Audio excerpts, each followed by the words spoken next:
down a moment. First question, Governor Holcomb. Yesterday, you had made a sweeping proclamation limiting non-essential gatherings to no more than 250 people, giving schools an immediate 20-day waiver of the required instructional days and a host of other actions. And yesterday, Ohio's health department director said 1% of their state's population is carrying the coronavirus. That's more than 100,000 people in Ohio. So how many Hoosiers are carrying the coronavirus right now? Well, we don't know, and that's what we're trying to limit, and that's the purpose of all the recommendations that were made yesterday, and there will be more forthcoming as this continues to spread. COVID-19 continues to spread. We're trying to flatten that curve. We're trying to slow the spread, and oftentimes that has to do with self-isolation and making sure that we're in more distant contact with one another, making sure that we're staying home if we're sick, calling our doctor if we're sick, covering our cough, and washing our hands, all those small things that you may not think will add up, but it turns out they do. They can make the smallest of steps can make the biggest of difference long term. And so that's the whole purpose of everything that we do, whether it be local, state, or federal partnerships. This is a joint effort, all moving in the same direction, all about trying to slow that spread. And you mentioned a few examples of whether it has to do with events or schools, nursing homes, etc. We have the most vulnerable population in mind because for the vast majority of Hoosiers, whether or not they're tested positive or not, or if they are positive, they're going to get through this in a couple weeks just fine. And for some kids, it's like a cold. But we don't want them being the spreaders or the transmitters, and therefore we gave the schools individually the option to close down when they best see fit, and we gave them the flexibility to do that. Question for both of you. Why are more people in Indiana not being tested for the coronavirus? I think that's a really good question. I think that part of that answer is that here in the state, in Indiana, like in states all across our country, we have had some limited resources that we have been basically dealing with as we've been addressing this COVID pandemic. We are at kind of the end of a lot of countries that are getting this. It has been kind of spread, which is good in that we did decrease the onset here as far as timing, and that helped us to have more time to plan and to prepare. But it also interrupted a lot of the supply chains with regards to some of the reagents that we need to be able to extract that DNA to do the testing that we need. So that has really contributed. But I'm happy to say that we were given more testing capabilities from the CDC here yesterday, and then we're expecting more next week. And we have other labs coming online, like Quest and LabCorp, which is helping to help with the burden of testing. And we also are partnering with our universities and with our pharmaceutical companies who are going to come online and help do testing with us. How many more test kits did we get yesterday?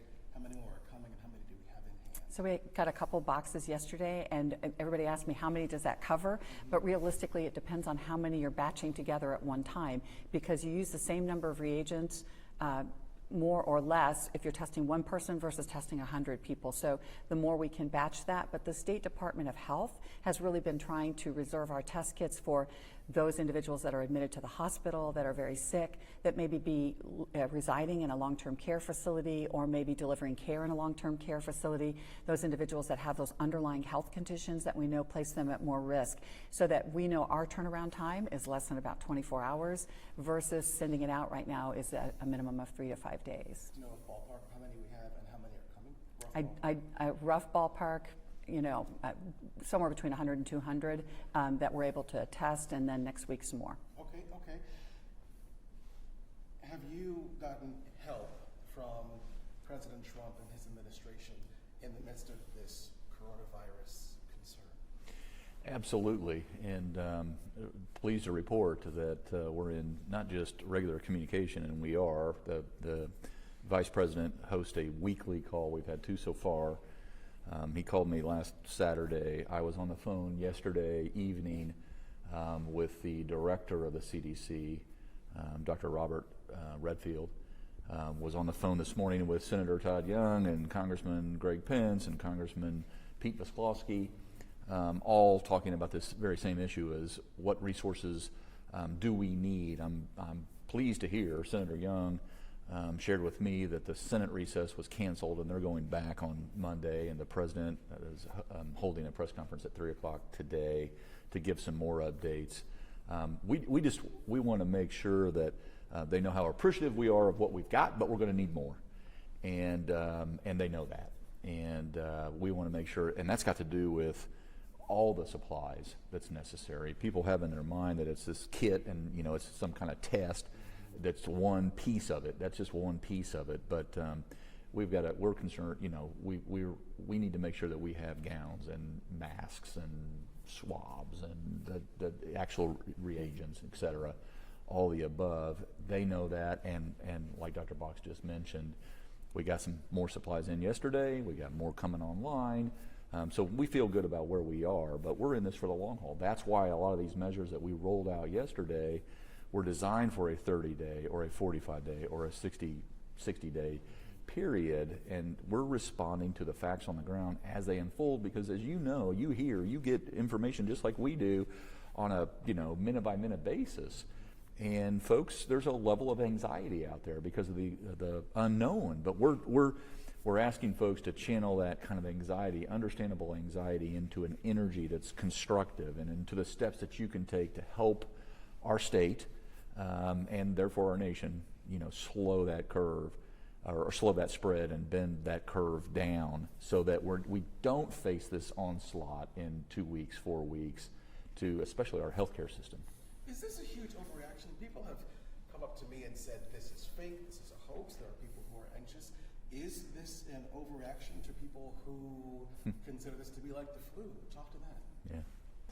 So, we can look at other countries and see that it has taken a significant toll on certain populations, like our elderly individuals, like individuals that have underlying health conditions. So it's not a hoax to them, and that's who we're mainly trying to protect here. We know that 80% of people are going to do very well with this, but it's that other 20% that can be a huge burden on the healthcare system, to the point in some countries it was almost, they were not able to take care of that many people. So we're really trying to be cautious about that. Yeah. In a very balanced approach, you can look at Exhibit A being Italy, and you can look at Exhibit B being Singapore as an example. Two different approaches, two different outcomes. We're trying to hit that sweet spot, that taking this seriously, because it can be dangerous, especially to a certain population. And so I'm encouraged by the faith-based community, by the private sector, by the government sector, all different levels, local, state, and federal, coming together to recognize that this is an issue, like it or not, that's having an impact, both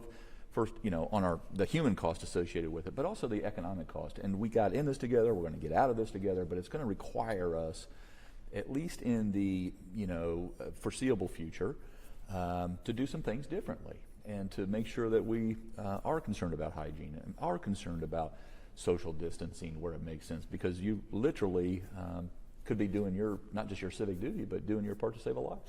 Governor, are there more restrictions on the way for Indiana? Could be, yeah. We'll be prudent about this, and it'll be informed by the facts on the ground as they change. We'll roll out some more recommendations later today, just because we're constantly on an hourly basis assessing where we are as a state.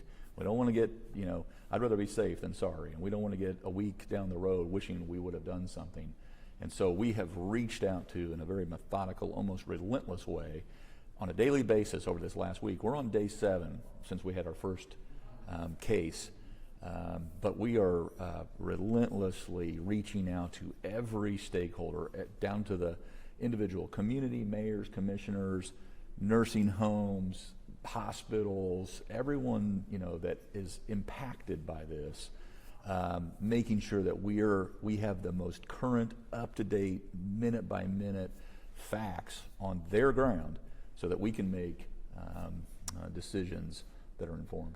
Give me a quick idea of what some of these restrictions are. Well, you'll hear later on today. I mean, they're going to be designed to assist us in making sure that the health and safety of citizens remains paramount. Governor, I learned testing is scheduled for April 20th. there are a lot of school districts, all the public schools in Marion County closed for a number of days. Will schools that decide to close still be expected to, one, take the test, and will schools be held accountable? Yeah, we're working through that right now with the, I was here less than, I'd say, 12 hours ago with Dr. Jennifer McCormick, and we want to make sure that we're aligned and with the Department of Education and everything that goes out, that the Department of Education is working with superintendents across the whole state of Indiana on exactly every one of these questions, specific questions. We gave that flexibility or that waiver, that 20-day waiver, understanding that folks were on a different schedule in terms of spring break mostly, and understanding the concerns when if folks did, and I would think twice about going afar, but if folks did go afar and come back to school, what would happen? Some folks are on spring break right now. Some folks will be on spring break in 3 weeks. This will collide with that calendar, that April 20th calendar. And so my recommendation is right now is for school corporations to be working with the DOE directly, with the Department of Education, and we are also attached at the hip, well, maybe an elbow bump attached, with the DOE, with the Department of Health, Homeland Security. We're working on like I said, a minute-by-minute basis on every specific question you got. Governor, have you spoken to or reached out to anybody who has tested positive for the coronavirus? Not that I know of. I'm happy to talk to anyone that wants to share their story. I've certainly read. I know of all the 12 cases and about them and where they're from and their specific cases, but I'm sure that they're more mindful of, and they should be, working with their physician and their family situation right now. What we want to make sure is those 12, or if there are more to come, and when they are to come, that we're providing those resources and that guidance to each and every one of them. Indiana's primary is scheduled for May 5th. I was going to say. Does Indiana need to reconsider or change how people vote, or where they vote in our state? Yeah, that's a very timely and appropriate, important question. And as I understand it, both of the political parties, major parties, are in discussions right now about how to accommodate in this new normal world that we find ourselves in, because the last thing we want to do is deter civic participation. And obviously at the ballot box, that's a very critically important time of the year to have your voice expressed on this topic and every other topic. And so I know that the Secretary of State's in ongoing discussions with both of the parties, and I would encourage that we do things that enable people to participate during this time of change. My last question to both of you. What do you want to say directly to Hoosiers statewide about this coronavirus pandemic, directly to Hoosiers? What would you each say? I would say that over the next coming days, weeks, we're going to make decisions based on what's essential and non-essential, and we're going to have to make some sacrifices. And the most compassionate thing to do is to not just accept, but put these changes into practice. Staying home if you're sick, taking this very seriously, because there is a vulnerable population out there, and we want to keep them in the forefront of our mind and be very responsive. And folks should just know that we're throwing all of our resources at this. Yesterday morning, I met with our cabinet and told the Department of Insurance, Department of Revenue, Department of Health, Department of Homeland Security, everyone at the table, look under every stone, figure out what flexibility you need, whether it's got to do with unemployment insurance benefits or it's got to do with zeroing out the copay for Medicaid recipients, whatever it is, we got to figure out. And this is important, that and something we should be proud of, that we have managed our fiscal house in a manner that today, when there is a storm, not just brewing, but there is a storm, it's a raining out there, we've got the resources and we're nimble enough to be able to respond should we need to, because of those resources, because we fixed the roof when the sun was shining. And there's not a lot of states that are that recession resilient out there. We're in a strong position to respond and to implement the plan that Dr. Box already had into place, already was practicing because of the influenza that was upon us, but now it's updated specifically to COVID-19. And I'd say that as we go forward, to take it seriously, but don't be anxious about it. As Governor Holcomb said, let's put that into a positive, constructive way that we can help Hoosiers all over our state. Think about the elderly people that are already probably socially distancing themselves and not going out, and they're missing church, and they're missing seeing their grandkids possibly. So how can we be creative and make sure that we're FaceTiming with them or video, chatting with them so that they keep their mental health safe too? And I think the other thing to really think about is every time you are with a population that's particularly at risk, just consider yourself infected and behave appropriately. Make sure you give that space between you and the other individual. Make sure that you are washing your hands carefully. Avoid the hugs and the kisses for right now. Just be careful so that we don't infect the population that's most at risk.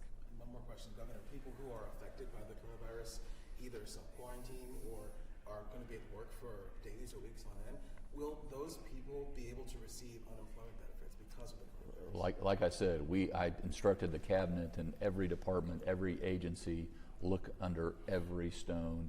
Give me the list of not just incentives or flexibilities or waivers that you think would be prudent, but we want to make sure. And that's why I'm also encouraged about what the federal government is discussing right now. And Senator Todd Young and I had a very lengthy conversation this morning about this very topic. It's on the forefront of his mind as well. And I think that, again, joint effort and that singular focus that we all have right now, we got in this thing together and we're going to get out of it together. So it's a possibility. Absolutely. Everything's on the table.